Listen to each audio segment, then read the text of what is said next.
नमस्कार, मैं हूं आपके साथ मीनाक्षी रजत और आप देख रहे हैं हमारा खास शो विस्फोट। बुलेटिन में आज हम बात करेंगे रूस पर यूक्रेन के अब तक के सबसे भीषण हमले की।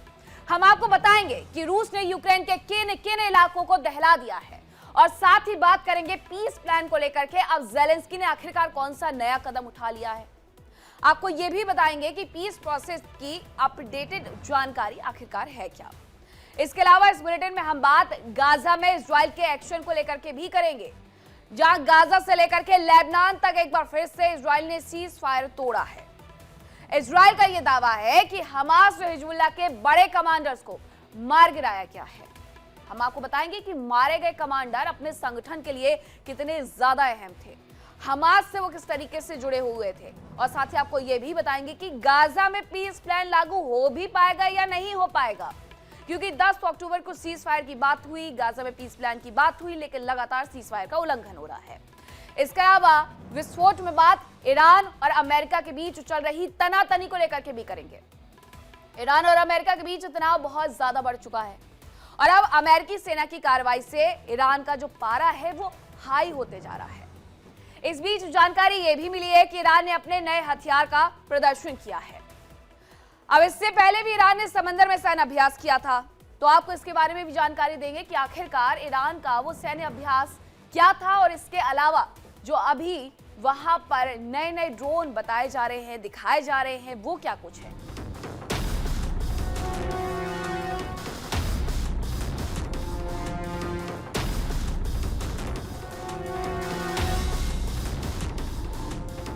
और चलिए करते हैं विस्फोट की शुरुआत। और सबसे पहले बात यूक्रेन की करते हैं, क्योंकि यूक्रेन के कई शहरों पर रूस के हमले देखने को मिले हैं। रूस ने 450 से ज्यादा ड्रोन से अटैक कर दिया है। खार्किव में यूक्रेन का ये रडार सिस्टम पूरी तरीके से तबाह हुआ है। तो ज़पोरिज़िया में रूस ने ये ड्रोन अटैक किया है। कहां पर यह अटैक हुआ? यूक्रेन के कई शहरों पर रूस ने यह हमला किया है। इस दौरान 450 से ज्यादा ड्रोन से निशाना बनाया गया। खार्किव के रडार सिस्टम को तबाह किया गया। ज़पोरिज़िया में जो ड्रोन अटैक हुआ उसकी तस्वीरें भी निकल करके सामने आई है। 450 ड्रोन का इस्तेमाल करके अगर यह अटैक किया गया है तो इसकी इंटेंसिटी कितनी ज्यादा थी, इस बात का जरा आप अंदाजा लगा सकते हैं कि कितना ज्यादा खतरनाक रहा होगा। अब ये तस्वीरें जरा देखिए, जो तस्वीरें सामने आई हैं, एक के बाद एक ड्रोन लगातार यहाँ पर फायर किए जाते हैं, उन्हें भेज करके विस्फोट किया जाता है। इसकी वजह से खार्किव में रडार सिस्टम पूरी तरीके से तबाह हो जाता है। इसके साथ ही ज़पोरिज़िया में रूस ने ड्रोन अटैक किया है। परमाणु हथियार को लेकर के यहाँ से बड़े बड़े खुलासे होते रहते हैं, लेकिन अगर ज़पोरिज़िया को निशाना बनाया गया है तो यहाँ से ये सबसे अहम जानकारी हो जाती है। एक और जानकारी आ रही है कि यूक्रेन का रूस पर बहुत बड़ा हमला देखने को मिला है। कहां पर हुआ है? मॉस्को पर यूक्रेन की सेना ने यह बड़ा अटैक कर दिया है। रूसी एयर डिफेंस सिस्टम एक्टिव हुए हैं। डोनेस्क में रूसी फ्यूल ट्रेन पर यूक्रेन का यह हमला देखने को मिला है। ये तस्वीरें जरा देखिए। और बार बार जब इस तरीके से अटैक किए जाते हैं राजधानी मॉस्को पर, तो एयर डिफेंस सिस्टम को भी एक्टिवेट किया जाता है ताकि ज्यादा से ज्यादा नुकसान होने की संभावना को कम किया जा सके। लेकिन जानकारी ये मिल रही है कि एक बड़ी क्षति मॉस्को को यूक्रेन की तरफ से पहुंचाई गई है। अब दो जानकारियां जो आ रही हैं उससे आप समझिए कि किसी भी तरह से जो ये इंटेंसिटी है वो कम नहीं हो रही है, जो अटैक हैं वो कम नहीं हो रहे हैं। अब इस सब के बीच जानकारी मिलती है कि डोनेस्क में रूसी फ्यूल ट्रेन पर यूक्रेन का यह बड़ा हमला देखने को मिला है। मॉस्को पर यूक्रेन की सेना ने यह बड़ा अटैक कर दिया है। दो जानकारियां हैं जिसके मुताबिक एक तरफ रूस ने ताबड़तोड़ हमले किए हैं, 450 ड्रोन भेजे हैं, तो दूसरी तरफ इसी तरीके से यूक्रेन ने भी बदला लिया है। अब यूक्रेन पर रूस के अब तक के सबसे भीषण हमले जारी है। पूर्वी यूक्रेन से लेकर के ओडेसा तक कई इलाके रूसी बारूद से दहल गए हैं, लेकिन इस बीच पीस प्रोसेस भी जारी है। अब बर्लिन में एक बैठक होने जा रही है। जानकारी ये भी है कि ज़ेलेंस्की अपनी जिद छोड़ सकते हैं, यानी बातचीत के कामयाब होने के आसार बन सकते हैं। लेकिन ऐसा होगा कैसे, इस रिपोर्ट में देखिए।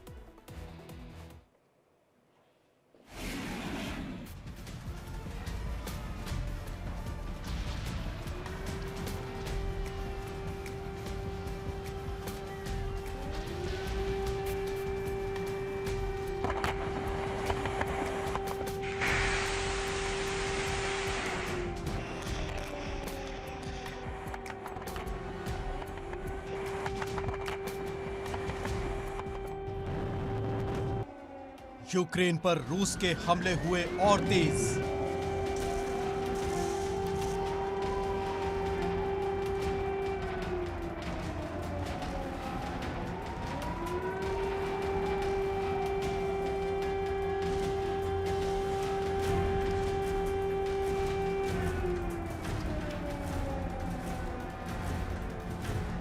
बर्लिन में पीस प्लान पर चर्चा।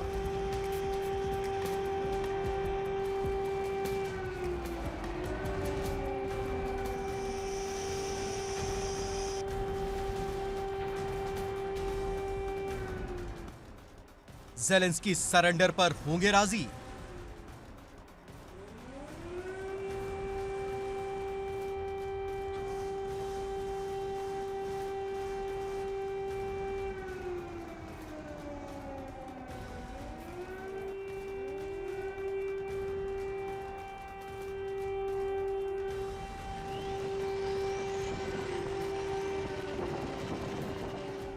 करीब 4 साल से जारी पुतिन का यूक्रेन फतह का अभियान अब यूक्रेन दहन में बदलता जा रहा है।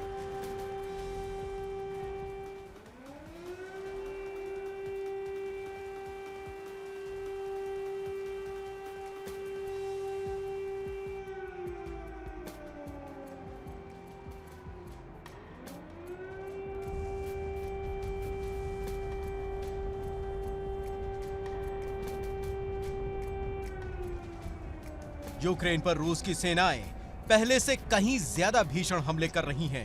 रूसी बारूद से यूक्रेन का जर्रा जर्रा दहल रहा है।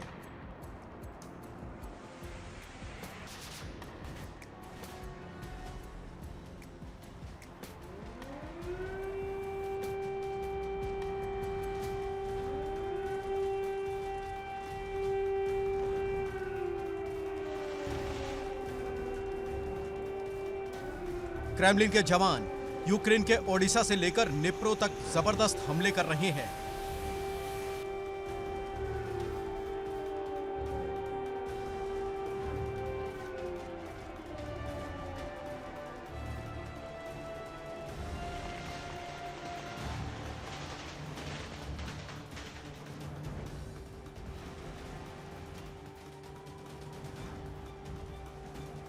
ड्रोन और मिसाइलों की ऐसी बारिश हो रही है कि किसी का भी कलेजा कांप जाए।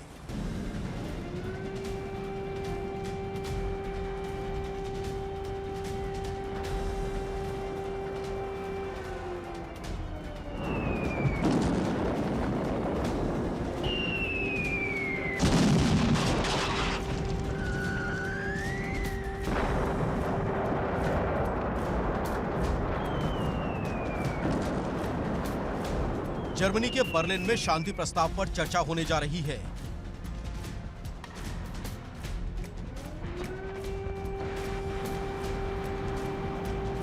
इससे पहले ही पुतिन के जवानों ने यूक्रेन पर हमलों की इंटेंसिटी और फ्रीक्वेंसी दोनों ही बढ़ा दी है।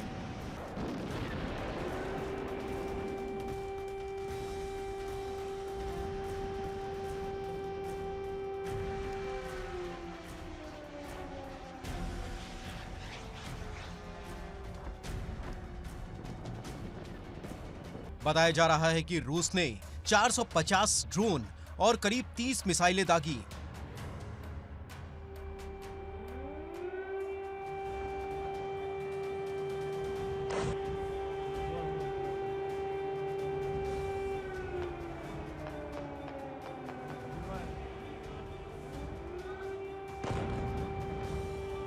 रूस के जवानों ने किंजल, इस्कंदर और जिरकॉन मिसाइल से अटैक किया।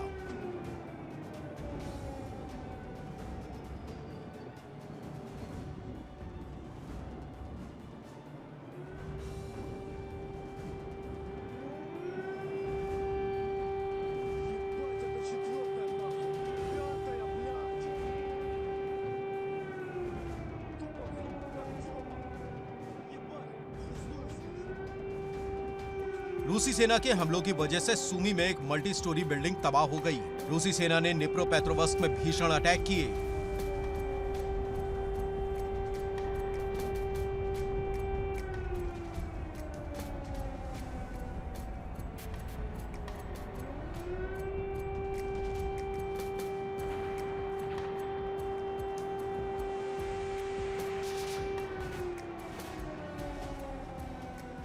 इन हमलों में एक ग्रोसरी स्टोर तबाह हो गया।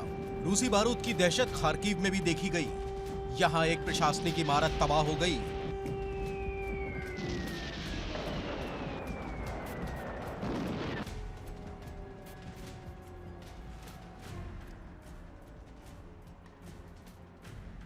पुतिन के जवान मिलिट्री इंफ्रास्ट्रक्चर के साथ ही नागरिक सुविधाओं को भी निशाना बना रहे हैं। चेर्निहिव में रूसी हमलों की वजह से 3 बिजली सबस्टेशन तबाह हो गए।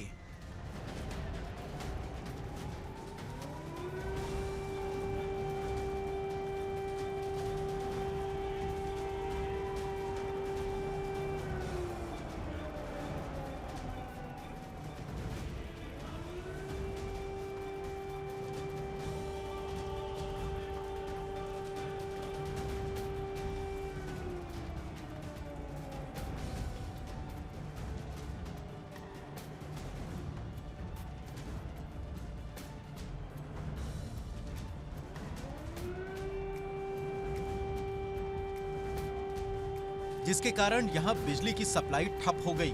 इसके अलावा किरोवोराद में भी पावर स्टेशन को तबाह कर दिया गया। रूसी सेना की जबरदस्त बमबारी की वजह से मिकोलैव में गैस स्टेशन तबाह हो गए।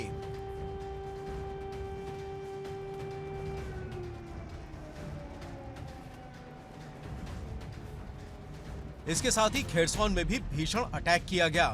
रूस के जवान लगातार फ्रंटलाइन पर भी हमले कर रहे हैं।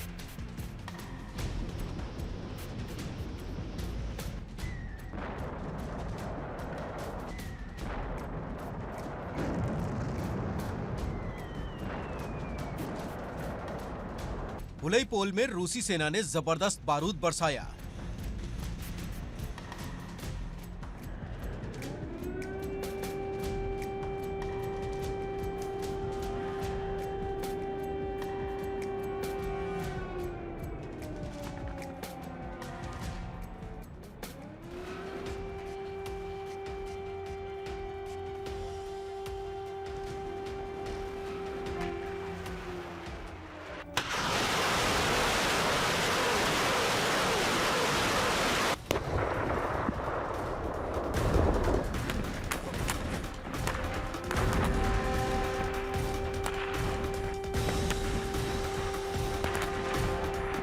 खबर है कि यहां आधे शहर पर रूसी सेना का कब्जा हो चुका है। रूसी सेना ने डोनेस्क में फैब 1500 बम से हमला किया, जिससे कई जबरदस्त धमाके सुने गए।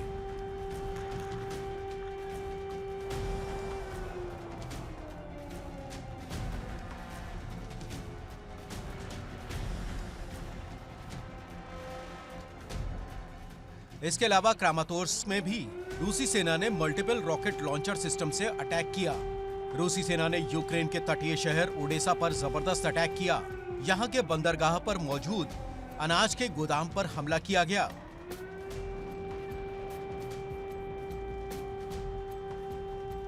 बताया जा रहा है कि इन हमलों की वजह से गोदाम में रखा करीब 10,000 टन अनाज खाक हो गया।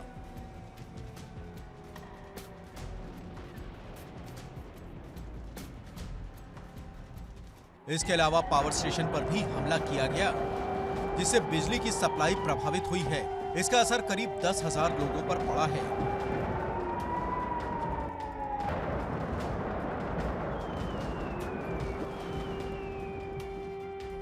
इसके अलावा गैस पाइपलाइन पर भी हमले की वजह से यहां गैस की सप्लाई बंद हो चुकी है।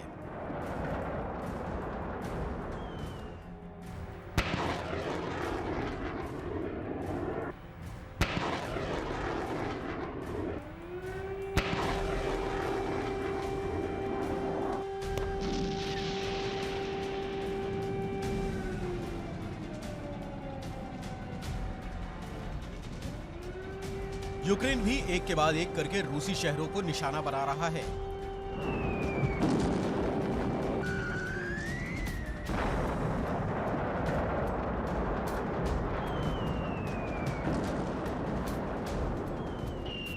यूक्रेनी बारूद से रूस के कई शहर दहल रहे हैं।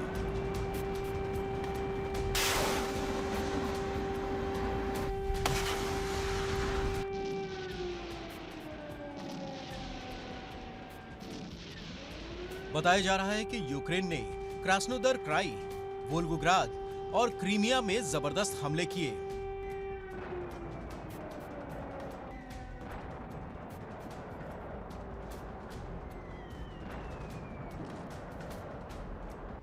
इन हमलों में यूक्रेनी सेना के निशाने पर तेल डिपो रहे।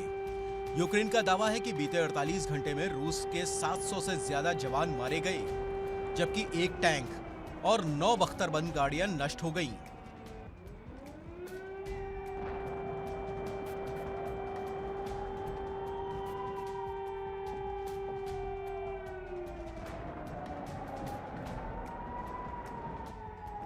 यही नहीं, रूस के 440 ड्रोन अटैक को नाकाम कर दिया गया और 13 क्रूज मिसाइलों को भी नष्ट करने का दावा किया जा रहा है।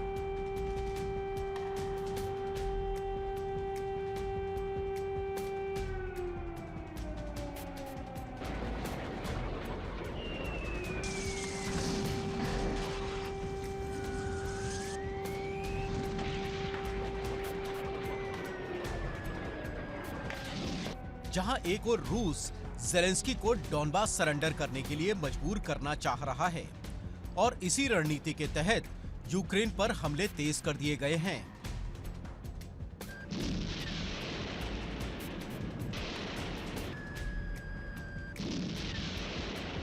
तो वहीं दूसरी ओर ज़ेलेंस्की ने भी पुतिन की सबसे कमजोर नस यानी क्रीमिया पर हमला किया।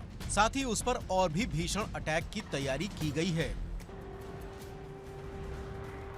यूरोप से मिले सटीक इनपुट की वजह से यूक्रेन की सेना लगातार रूसी ठिकानों को दहला रही है।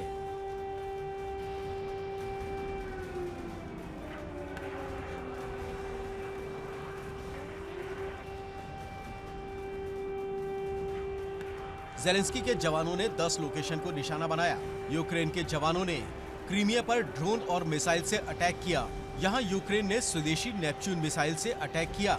इन हमलों में फील्ड डिपो तबाह हो गया।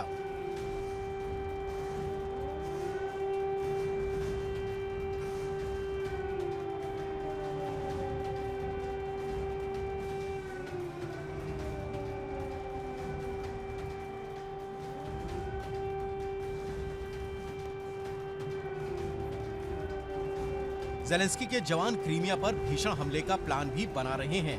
खबर है कि इसकी जिम्मेदारी अजोव ब्रिगेड को सौंपी गई है। यह अजोव ब्रिगेड बेहद खतरनाक मानी जाती है और पिछले कई महीनों से इसकी तैयारी कर रही थी। इसके लिए यूरोप से इंटेलिजेंस इनपुट तो मिल ही रहा है, यूरोप से हथियारों की सप्लाई भी की जा रही है।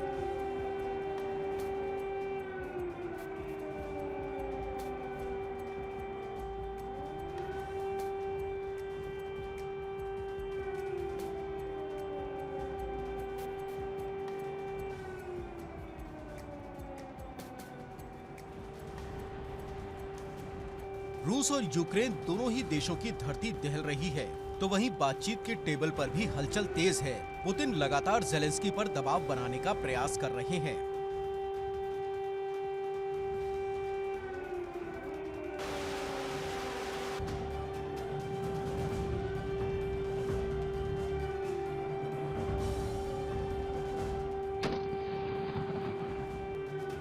तो वहीं दूसरी ओर ज़ेलेंस्की भी अपने यूरोपीय सहयोगियों के साथ लगातार बैठक कर रहे हैं। जर्मनी के बर्लिन में एक बैठक होने जा रही है, जिसमें जर्मनी के चांसलर मर्ज के साथ ही फ्रांस के राष्ट्रपति मैक्रो और ब्रिटेन के पीएम कीर स्टारमर समेत कई वरिष्ठ नेता शामिल होने जा रहे हैं।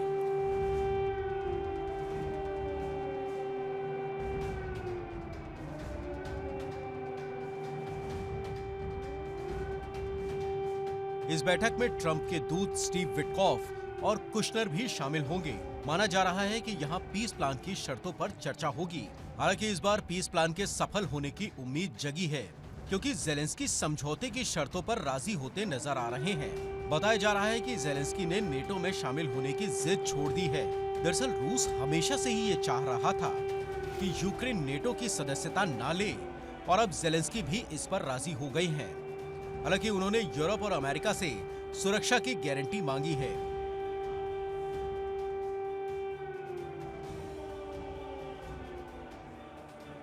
हालांकि ज़ेलेंस्की पीस प्लान पर राजी होते दिख रहे हैं, लेकिन ट्रंप की उनसे नाराजगी कम होती नहीं नजर आ रही है। उन्होंने पत्रकारों से बात करते हुए ज़ेलेंस्की के प्रति नाराजगी जताई। Oh, I don't know. He's always looking to purchase missiles. You know, he's against. Listen, when you start a war, you got to know that you can win the war, right? You don't start a war against somebody that's 20 times your size, and then hope that people give you some missiles. America NATO के सदस्यों से नाराज है और यही वजह है कि अब नेटो के सदस्य देश अपनी सुरक्षा का इंतजाम खुद ही कर रहे हैं। फिनलैंड में नेटो के जवान कड़कड़ाती ठंड के बीच अभ्यास में जुटे हैं। इसमें फिनलैंड के साथ ही स्वीडन, ब्रिटेन और पोलैंड के जवान भी शामिल हैं।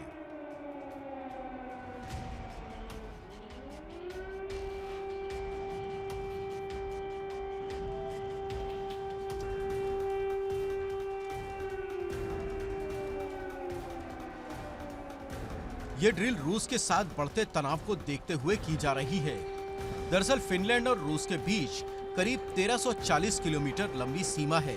नेटो देशों ने संयुक्त सैन्य अभ्यास बढ़ाए हैं, साथ ही हवाई और नौसैनिक निगरानी भी बढ़ाई गई है।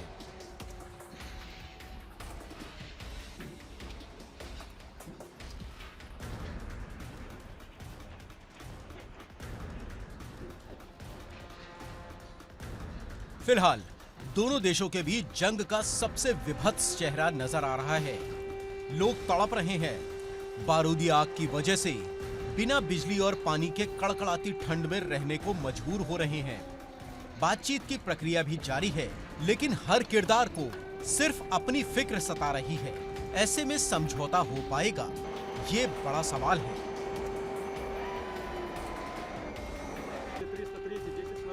Bureau report, India daily.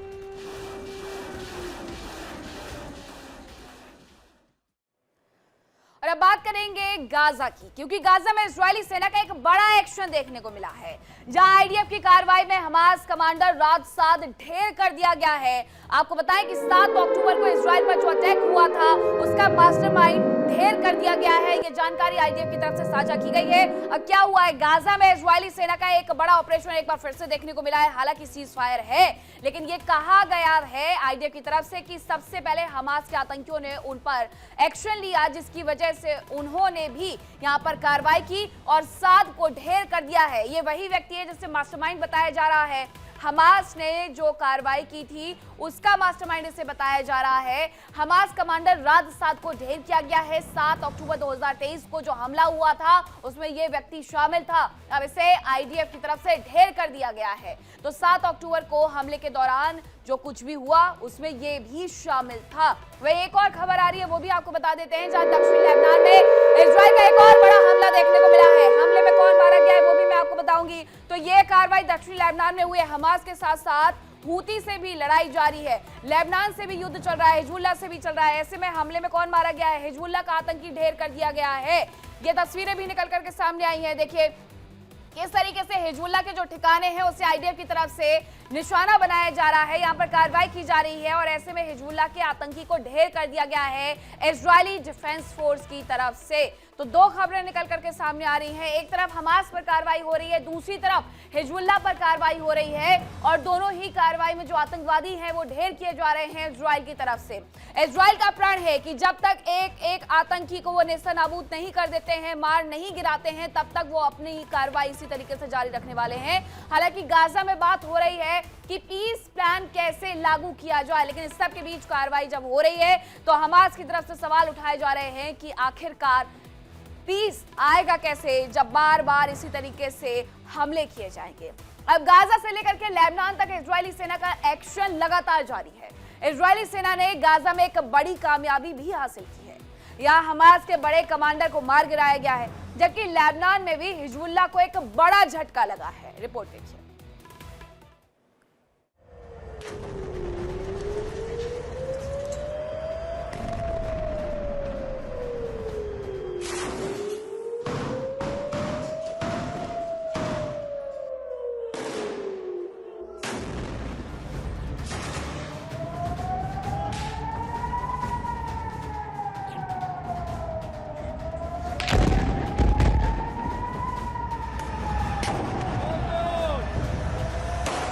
Israeli सेना का बड़ा अटैक।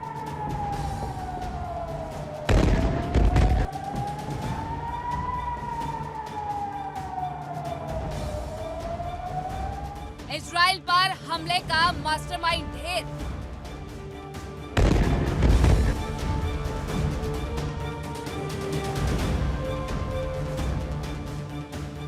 हिजबुल्लाह को भी बड़ा झटका।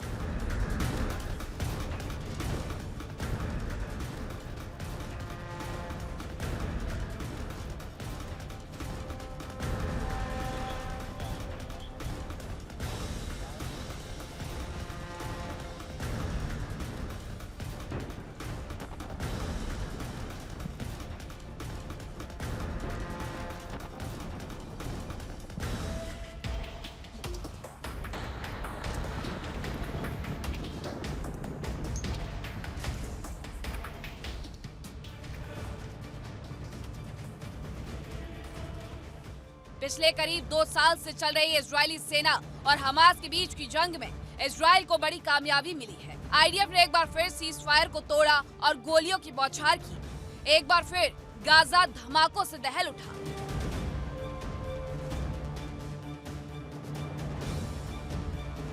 इजराइल की सेना ने एक बड़ा दावा किया। इजराइल ने हमास के सीनियर कमांडर रायत सायद को मार गिराने का दावा किया। माना जा रहा है कि रायत सायद ही 7 अक्टूबर 2023 में हुए हमलों का मास्टरमाइंड था।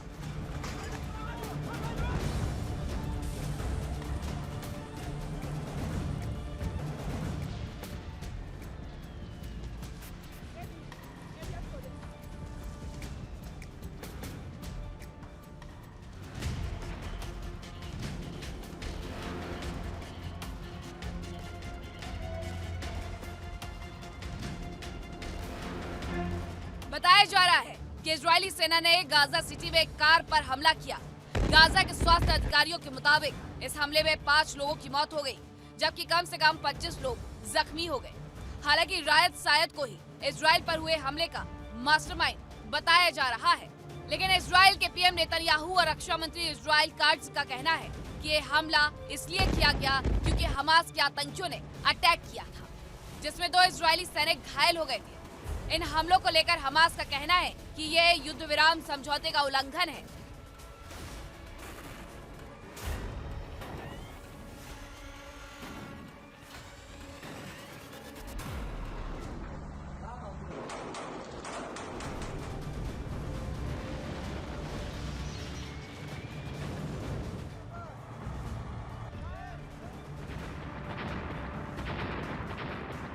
हालांकि सायद की मौत को लेकर कोई आधिकारिक बयान जारी नहीं किया गया है और न ही किसी जवाबी कार्रवाई की धमकी दी गई है।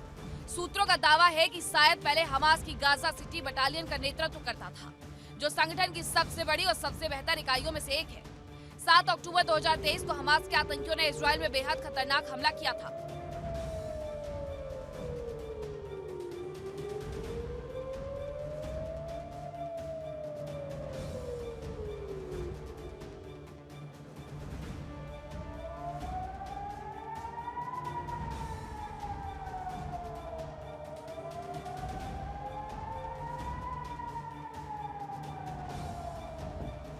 इसके जवाब में इजरायली सेना ने गाजा में कार्रवाई शुरू की।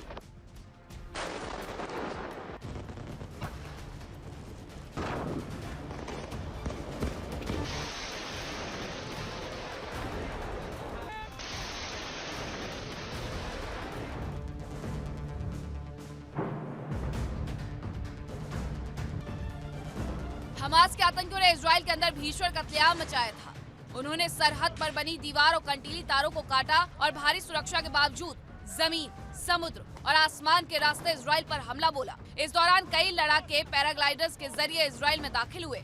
इससे पहले इजराइल समेत पूरी दुनिया ने शायद इतना भीषण हमला नहीं देखा था। हमास के आतंकियों ने करीब 1200 लोगों की जान ले ली, जिनमें से अधिकतर आम नागरिक थे।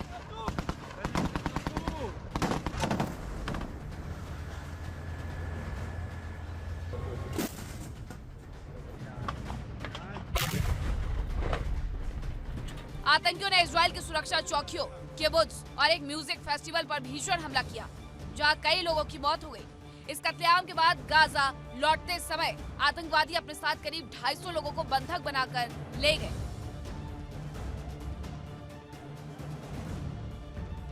इस हमले के बाद इजराइल की सेना ने हमास के खात्मे और बंधकों की रिहाई के लिए कार्रवाई शुरू की। इजरायली सेना के टैंक अब तक आग उगल रहे हैं और गोले गाजा की इमारतों को नेस्तनाबूद करते जा रहे हैं।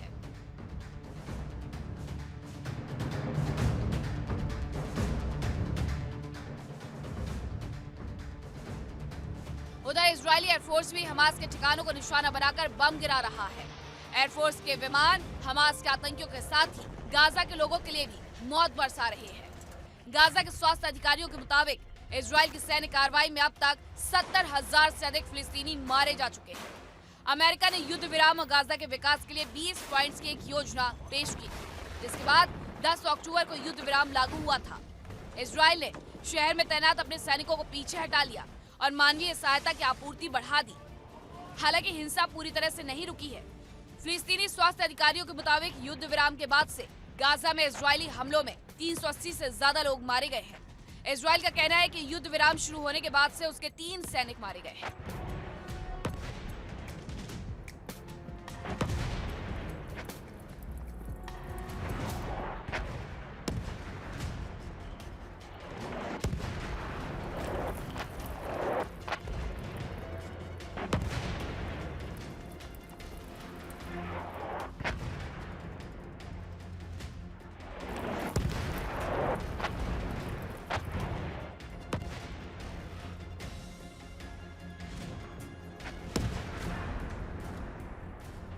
उधर युद्ध विराम को लेकर हमास ने हथियार सरेंडर करने से इनकार कर दिया।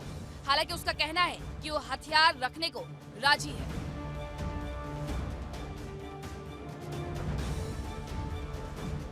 गाजा में जहां एक ओर इजरायली सेना अटैक कर रही है, तो वहीं दूसरी ओर हमास के सहयोगी हिजबुल्लाह पर भी अटैक किए जा रहे हैं।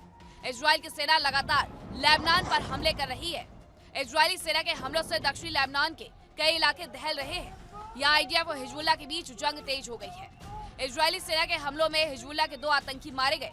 आईडीएफ की एयर स्ट्राइक में मारे गए आतंकियों में हिजबुल्लाह के वरिष्ठ कमांडर जकारिया याहा अल हज भी शामिल था। आईडीएफ के मुताबिक ये आतंकी हिजबुल्लाह संगठन को दोबारा खड़ा करने में लगे थे और इजरायल की सुरक्षा के लिए बड़ा खतरा बने हुए थे। इजरायली सेना का दावा है कि लेबनान के याटर इलाके में आईडीएफ ने हमला किया, जिसमें हिजबुल्लाह का वरिष्ठ कमांडर मारा गया, जबकि बिंत इलाके में हिजबुल्लाह का एक और आतंकी ढेर कर दिया गया। आईडीएफ के हमलों में हिजबुल्लाह के 40 से ज्यादा आतंकी मारे जा चुके हैं। अक्टूबर से लेकर अब तक इजरायल ने दक्षिणी लेबनान में 30 इलाकों पर हमला किया। इनमें 40 से ज्यादा आतंकी मारे गए। इनमें हिजबुल्लाह के वरिष्ठ कमांडर तवातवाई समेत कई लोग शामिल थे। इजरायल और हिजबुल्लाह के बीच सीज फायर तो हुआ था, लेकिन इजरायल ने हिजबुल्लाह पर लगातार समझौते के उल्लंघन का आरोप लगाया। इजरायल का दावा है कि अब तक हिजबुल्लाह 1900 से ज्यादा बार समझौते का उल्लंघन कर चुका है। फिलहाल इजरायल, हमास, हिजबुल्लाह और हूती आतंकियों से जंग लड़ रहा है। आईडीएफ तीनों फ्रंट्स पर बारूद बरसा रही है। ऐसे में सवाल ये है कि क्या इन इलाकों में रहने वाले आम लोगों की जिंदगी इसी तरह से जहन्नुम बनी रहेगी, या वो कभी खुली हवा में सांस ले पाएंगे, अपने बच्चों को बेहतर भविष्य दे पाएंगे। Bureau report, India daily. और चलिए अब आपको बताते हैं कि आखिरकार राजसाज, जिसे शायद भी कहा जाता है, कितना बड़ा आतंकी था और उसकी मौत हमास के लिए कितना बड़ा झटका है। तो चलिए आपको जानकारी इसके बारे में दे देते हैं कि कौन था वो व्यक्ति। हमास के टॉप कमांडर में से एक था ये राजसाज। इसके बारे में जानकारी ये मिली है। अब इजराइल ने ये दावा किया था क्योंकि 7 अक्टूबर 2023 के हमले का जो मास्टरमाइंड है उसे मार गिराया गया है, यह इजराइल कह रहा है। इसके अलावा हमास में हथियार निर्माण का जिम्मा भी यही व्यक्ति यानी राजसाज ही संभालता था। साथ ही ऑपरेशंस डिवीजन का प्रमुख भी रह चुका है राजसाज, यानी कि इसके पास कार्यकारी शक्ति बहुत ज्यादा थी। हमास को मजबूत करने की कोशिश में राजसाज लगातार जुटा हुआ था। तो ये वही व्यक्ति है जिसने 7 अक्टूबर 2023 को कत्लेआम मचाया था इजराइल में और साथ ही बंधकों को 250 बंधकों को अपने साथ लेकर के गया था। अब इसके मारे जाने से कहीं ना कहीं एक बड़ा फायदा जरूर इजराइल को हुआ है। अब जानकारी ये आ रही है कि हिंद महासागर में अमेरिकी सेना की कार्रवाई देखने को मिली है, जहां चीन से ईरान जा रहे जहाज पर छापेमार कार्रवाई की गई है। जहाज में संवेदनशील उपकरण थे, उन्हें जब्त किया गया है। अमेरिकी सेना ने यह उपकरण नष्ट कर दिए। आपको याद होगा कि वेनेजुएला पर भी इसी तरीके से कार्रवाई की गई थी, लेकिन यह कार्रवाई अब चीन पर की गई है, जो कि एक जहाज पर की गई है। चीन से ये जहाज ईरान जा रहा था, तब ये कार्रवाई की जाती है। इसमें यह भी जानकारी मिली कि संवेदनशील उपकरण थे जिसे अमेरिकी सेना की तरफ से जब्त किया गया, और न केवल जब्त किया गया है बल्कि उन्हें नष्ट तक कर दिया गया है। अब एक तरफ अमेरिका के राष्ट्रपति डोनाल्ड ट्रंप ये कहते हैं कि वो चीन को बहुत अच्छा दोस्त मानते हैं और वहां पर जाने भी वाले हैं। ये सूचनाएं भी मिली थी, ये जानकारी मिली थी कि अमेरिकी राष्ट्रपति डोनाल्ड ट्रंप बहुत जल्द चीन के दौरे पर होंगे, संभवतः इस महीने वरना 2026 जनवरी में। इस सब के बीच अमेरिकी सेना की तरफ से ये जो बड़ा कदम उठाया गया है, अब उस पर चीन किस तरीके से रिएक्ट करेगा ये भी देखने वाली बात होगी, क्योंकि चीन के जहाज को, मालवाहक जहाज को निशाना अमेरिका की सेना की तरफ से बनाया गया। तस्वीरें जरा देखिए, वेनेजुएला से भी ऐसी तस्वीरें सामने आई थी। ये वेनेजुएला की तस्वीर है कि किस तरीके से ये जो अमेरिकी सैनिक है वो उतरते हैं और उसके बाद इस तेल टैंकर को, तेल डिपो को अपने साथ लेकर के चले जाते हैं। ये तस्वीरें मैं आपको फिर से एक बार दिखा देती हूँ। ये तस्वीरें जरा देखिए किस तरीके से जो अमेरिकी सैनिक है उनके हाथों में आपको बंदूकें नजर आ जाएंगी। इनकी तरफ से ये जो कार्रवाई है वो की गई थी। अब इसी तरीके से कार्रवाई चीन के जहाज पर भी उनकी तरफ से की गई है, जिसमें वो उतरते हैं। जो मालवाहक जहाज है उसमें जो उपकरण होते हैं उसे अपने साथ लेकर के चले जाते हैं। तो ये तस्वीरें जब इस तरीके से निकल करके सामने आती हैं तो ये सोचना बेहद जरूरी हो जाता है कि आखिरकार इस अदावत को किस तरीके से चीन देखने वाला है। अब अमेरिका और ईरान की अदावत एक बार फिर से बढ़ सकती है, ये जानकारी है। ईरान ने भी अपनी ताकत का प्रदर्शन शुरू कर दिया है। खबर है कि ईरान अपनी ड्रोन पावर को और ज्यादा मजबूत करने की कोशिश में जुटा हुआ है, लेकिन कैसे, इस रिपोर्ट में समझिए।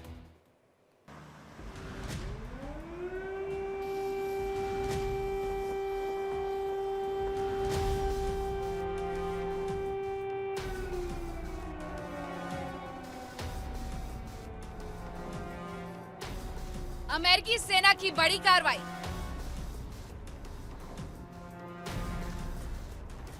चीन से ईरान जा रहे जहाज पर रेड।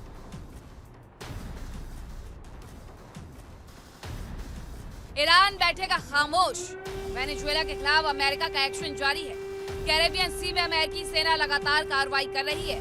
अभी कुछ दिन पहले ही अमेरिका ने वेनेजुएला से तेल लेकर जा रहे टैंकर को जब्त कर लिया था और अब अमेरिका ने हिंदू महासागर में बड़ी कार्रवाई की। ये कार्रवाई ऐसी थी जिसकी वजह से अमेरिका और ईरान के बीच तनाव और ज्यादा बढ़ सकता है। खबर है कि अमेरिका ने हिंद महासागर में बेहद सीक्रेट मिशन को अंजाम दिया।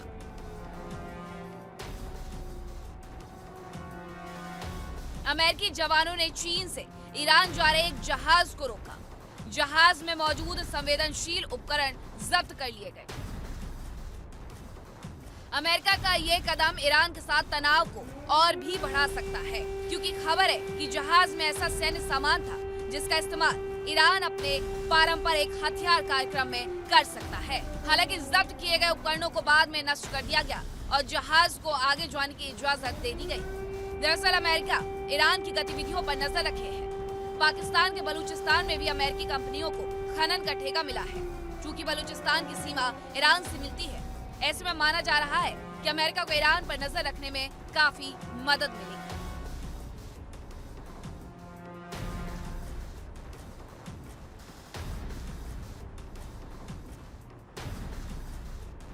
जहाज पर छापेमारी को लेकर जहां अमेरिका का कहना है कि ये कार्रवाई अंतर्राष्ट्रीय प्रतिबंधों को लागू कराने के तहत की गई है, तो वहीं ईरान और चीन की ओर से कोई प्रतिक्रिया नहीं आई है।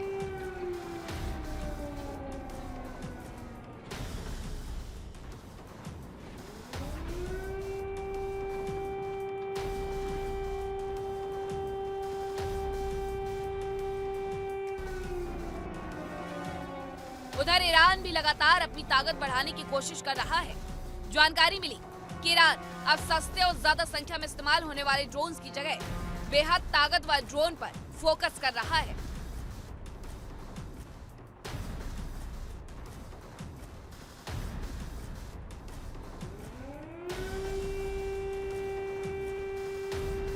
और इसी कोशिश के तहत ईरान ने अपने गुप्त फाइटर फ्लीट की झलक दुनिया के सामने पेश की।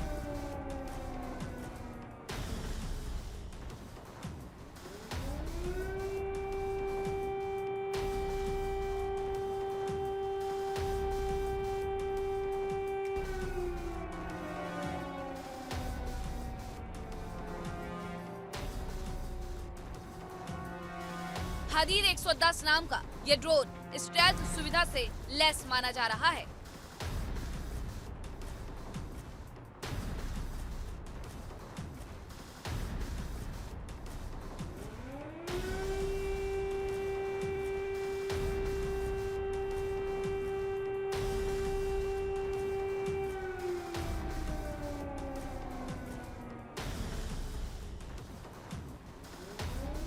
माना जा रहा है कि ईरान का ये ड्रोन स्टेल्थ क्षमताओं से लैस है, बल्कि वो एयर डिफेंस सिस्टम को भी चकमा दे सकता है और ये इतना तेज है कि दुश्मनों को काउंटर अटैक का मौका भी नहीं देता है।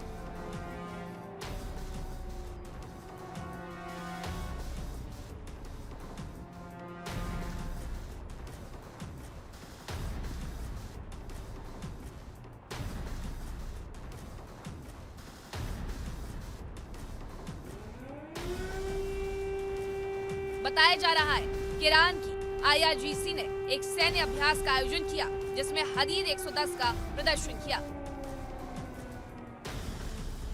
ईरान के नए ड्रोन को लेकर बताया गया कि ये करीब 500 किलोमीटर तक उड़ान भर सकता है और ये ऐसे इलाके में मिशन को अंजाम दे सकता है जहां पहले स्लो रफ्तार वाले ड्रोन मार गिराए जा चुके हैं। ईरान की सैन्य पावर में इस ड्रोन से बड़ा बूस्ट मिलेगा क्योंकि आज के दौर में ड्रोन युद्ध सिर्फ सपोर्ट हथियार नहीं रहा बल्कि रणनीतिक हथियार बन चुका है।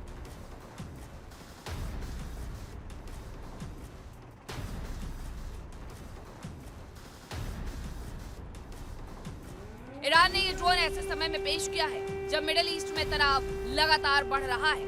ईरान का दावा है कि हदीद 110 आसमानी युद्ध में गेम चेंजर साबित होगा। हालांकि एक्सपर्ट्स मानते हैं कि हदीद 110 ईरान की बदलती सैन्य सोच को दिखाता है। उनका मानना है कि ईरान अब सिर्फ ड्रोन की संख्या पर नहीं बल्कि स्पीड, स्टील और सटीक हमले पर जोर दे रहा है। इस ड्रोन को एयर डिफेंस को चकमा देने के लिए बनाया गया है।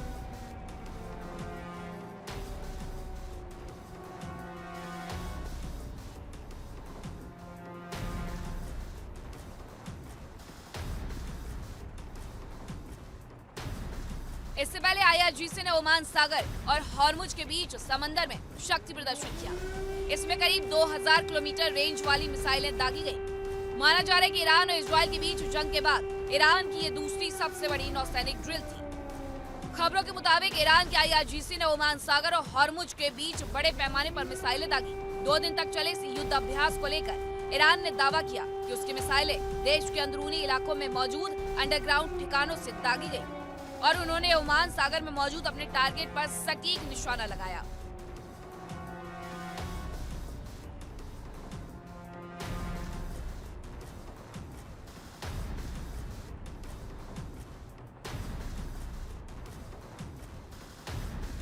इस युद्धाभ्यास में IRGC ने कद्र 110, कद्र 380 और गादे क्रूज मिसाइल का इस्तेमाल किया। इनकी मारक क्षमता 2000 करीब किलोमीटर तक बताई गई, यानी इनकी रेंज में पश्चिम एशिया का एक बड़ा हिस्सा आ सकता है। इसके अलावा ईरान ने 303 नामक एक बैलिस्टिक मिसाइल का भी टेस्ट किया। ईरान के इस एक्शन से हॉर्मुज जंक्शन में तनाव बढ़ गया क्योंकि ये दुनिया के सबसे महत्वपूर्ण व्यापारिक लाइनों में से एक है। यहाँ से होकर दुनिया के एक बड़े हिस्से में तेल और गैस की सप्लाई होती है। यहाँ मिसाइल परीक्षण और सैन्य अभ्यास से अमेरिका, इजराइल और खाड़ी देशों की बेचैनी बढ़ सकती है। जाहिर है कि ईरान अपने हथियारों की बदौलत अमेरिका और इजराइल को कड़ा संदेश देना चाह रहा है कि अगर उस पर हमला किया गया तो वो खामोश नहीं बैठेगा। इस बीच जानकारी है कि ईरान परमाणु कार्यक्रम भी शुरू कर सकता है। उधर सऊदी अरब और ईरान के रिश्तों में भी नरमी देखी जा रही है। ऐसे में मिडिल ईस्ट में ईरान एक बड़ी ताकत बनकर उभर रहा है जो इजराइल और अमेरिका के लिए सिरदर्द हो सकता है। Bureau report, India daily.